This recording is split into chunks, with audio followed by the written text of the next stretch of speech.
na-enwetago ọjị anyị na-ayọzi ka nwa anyị nwoke His Royal Highness Igwe Kimmo biko ka ọ bịa gozie ọjị a otu ndị be anyị si egozi ọjị geri ọjị ka o gozi ka ọ fụọ ọjị.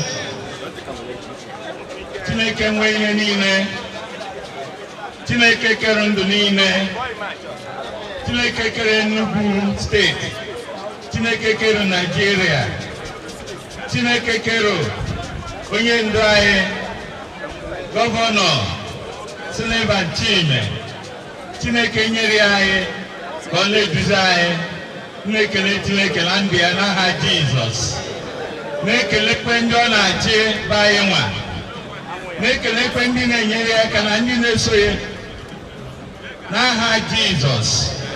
Ọjị abụọ ọjị Chineke wetara onye tara ya ọ tara ndụ.